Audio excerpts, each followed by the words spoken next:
ঝালকাঠির নলছিটিতে বজ্রপাতে নিহত গৃহবধূ আসমা বেগমের পরিবারের পাশে দাঁড়িয়েছেন উপজেলা নির্বাহী কর্মকর্তা ইউএনও মোহাম্মদ নজরুল ইসলাম।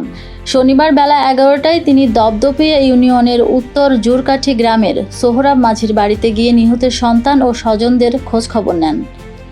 জানা যায়, গত 28শে এপ্রিল বিকেল 5:30টার দিকে ঝড়ের সময় বজ্রপাতে মারা যান আসমা বেগম। তিনি মোহাম্মদ রুবেল মাঝির স্ত্রী এবং 2 সন্তানের জননী ছিলেন। তার একমাত্র কন্যা নাদিয়ার বয়স 6 বছর এবং ছোট মেয়ে আফিয়া জন্মের মাত্র 20 দিন পেরিয়েছে। ইউএনও নজরুল ইসলাম নিহত আসমার নবজাতক কন্যা ও বড় মেয়েকে দেখতে যান এবং ঘটনাস্থল পরিদর্শন করেন।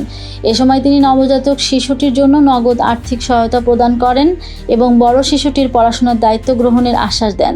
তিনি বলেন, উপজেলা প্রশাসনের পক্ষ থেকে এই পরিবারটির পাশে থাকব। শিশুদের ভবিষ্যৎ গড়ায় সর্বাত্মক সহযোগিতা করা হবে।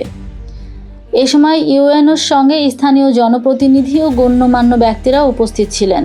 ইউএনওকে বাড়িতে পেয়ে আপ্লুত হয়ে পড়েন নিহত আসমা বেগমের মা। কোলে 20 দিনের নাতনিকে নিয়ে কান্নায় ভেঙে পড়েন তিনি।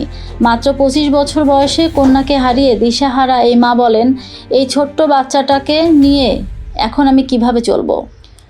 শোকার্ত পরিবারটিকে সান্ত্বনা দেন ইউএনও নজরুল ইসলাম এবং আশ্বাস দেন শিশুটির ভবিষ্যতের কথা বিবেচনা রেখে প্রয়োজনীয় সহায়তা অব্যাহত থাকবে।